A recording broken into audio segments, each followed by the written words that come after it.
Griffin, you're back. Did you find Senators Duvalier? That's a shame.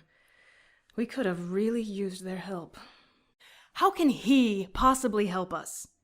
We don't have the resources to babysit a senator's son on top of everything else. We need finances, Griffin. We need backers with connections. We're never going to be able to stand against the cult in our current state. Am I hearing this correctly?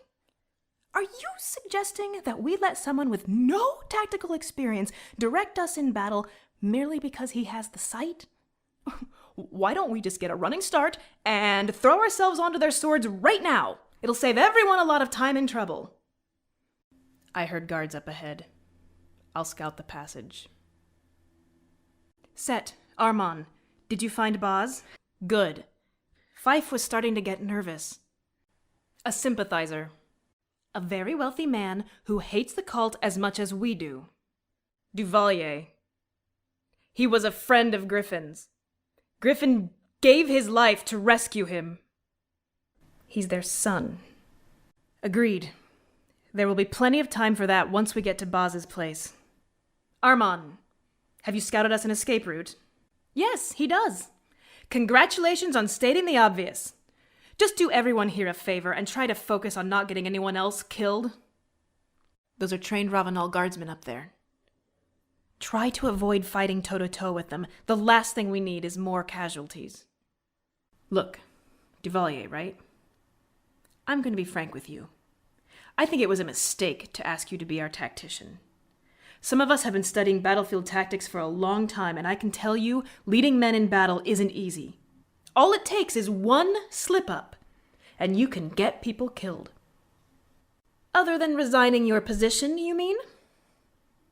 Yes. Be very careful before you give orders in combat. Always try to think at least one step ahead and envision the consequences of a move. Always ask yourself, am I exposing a wounded unit to danger? Am I blocking a space that other troops need to pass through? You think you're entitled to respect just because you're a Duvalier, is that it? Wake up. This is the real world, not your mommy and daddy's manor house. If you want people's respect, you'll have to earn it. I gave up leadership voluntarily because I realized I was in no shape to lead. A lesson you would do well to learn. Not you, but if you were smart, you would have. Because this organization is our best hope for freeing Ravenal from the religious zealots who have seized power. And I'm not going to stand idly by while it's drowned in a flood of foolish decisions. Duvalier. Well, can I help you? I beg your pardon? I suppose that makes sense. I was born to a poor shepherd of the Rubat clan. At the age of 14, I was arranged to marry the son of another, slightly wealthier Rubat family. He was a gap-toothed imbecile, and so I did what any woman in her right mind would do. I fled to the city of Ravenal, changed my name, and joined the local military academy where I became a star tactician. Really? Okay, conversation over. Oh, he does he? What did he say? And why is that? What does that matter? I'd rather keep that to myself, if it's all right with you. Simple. Because I despise the cult. As stupid and loathsome as our politicians were under the old system, they pale in comparison to the cultists. These sub-morons have already lost Ravenal half its trade partners, stripped the academies of their intellectual traditions, and are well on their way to turning this world-class city-state into just another conglomeration of ignorance, intolerance, and crushing poverty. We're politicians. Yes, I know. Senators Duvalier, just like everybody else, did nothing about the cult until they realized it was in their short-term self-interest to act. And by then, of course, it was much too late.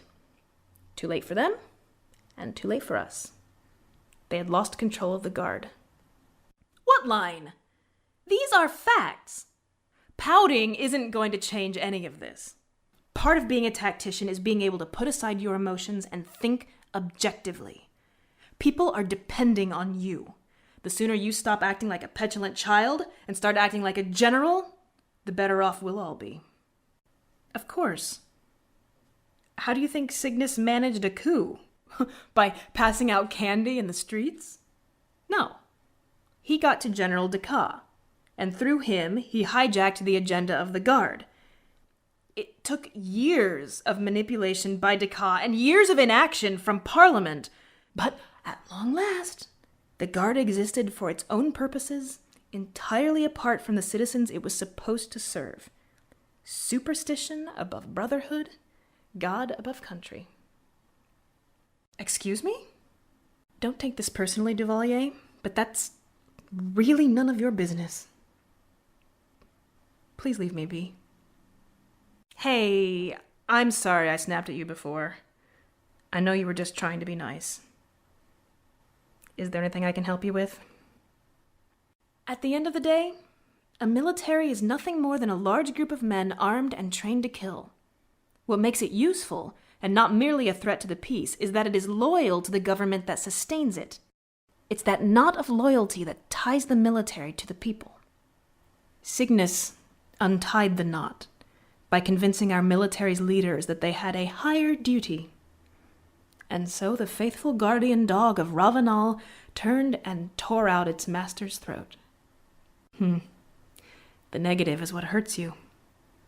Ignoring it only gives it more opportunities to do its work. You do. Okay. We met at Ravenal Military Academy, studying strategy. We were assigned to face off against one another in a war game. He was so aghast that I'd beaten him. We came up with the idea for the resistance together, 1 year ago. He had a lighter touch with people than I did, so we decided that he would be the figurehead of the group, and I would be in charge of formulating strategy. Dream was... he was warm, and gentle, and funny. He cared deeply about people. I try. That's nice of you to say, but it would be a distraction. Griffin makes a good figurehead. He has a natural facility with people. I don't have the patience to deal with everyone's myriad irrationalities. I prefer to direct our operations from behind the curtain. Yes? Why?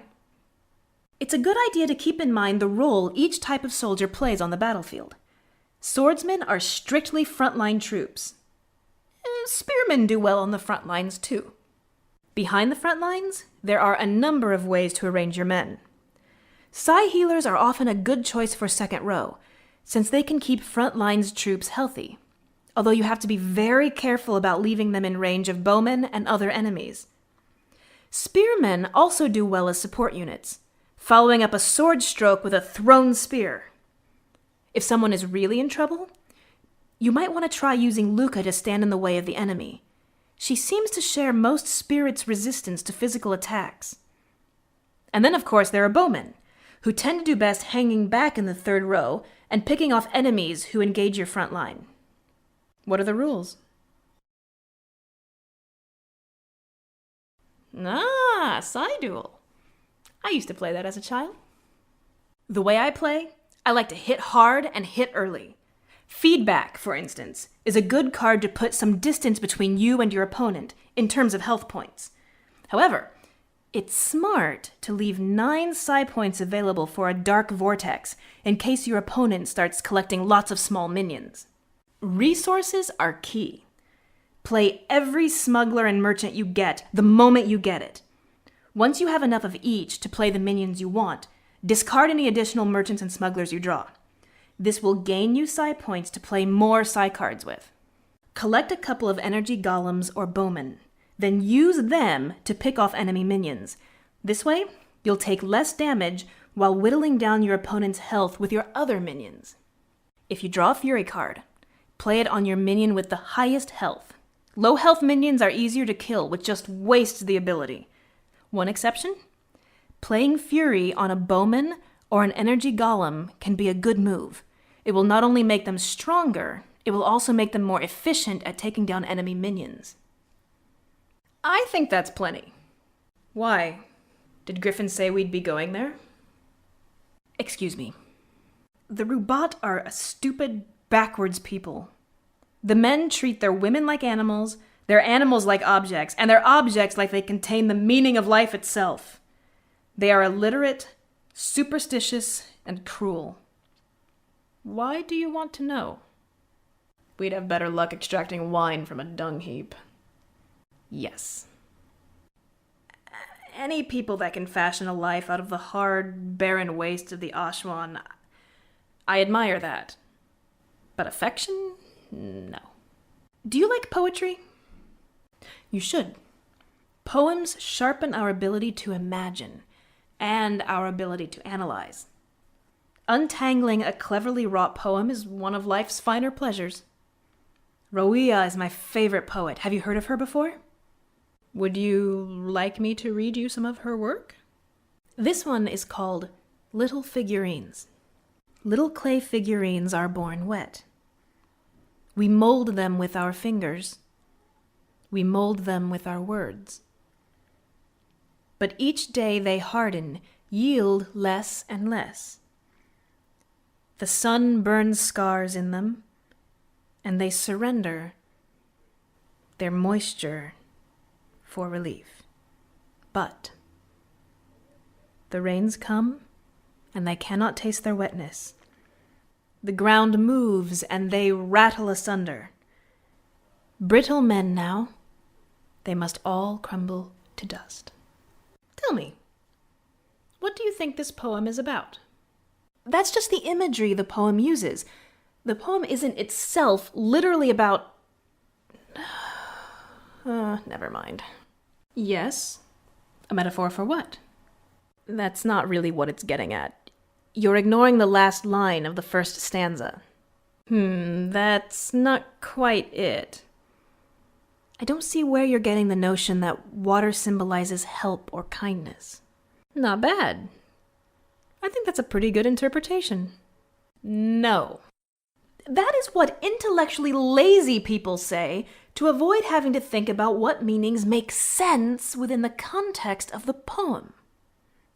Why would anybody take the time to write a poem that could mean literally anything at all? What a stupid waste of time that would be. Doesn't matter. The work must speak for itself. Listen to me for a moment. If I say that you're as stubborn as a donkey, what does that mean? That's because donkeys are known for being stubborn. Would it make any sense for me to say that you're as stubborn as a jar of water? That's because jars of water aren't known for being stubborn. There's a context there that tells you when a metaphor makes sense. Poems are like that too. You can't just say that a poem means whatever you think it means. A good poem establishes context. It gives you clues that lead to a single interpretation that makes the most sense. Fine.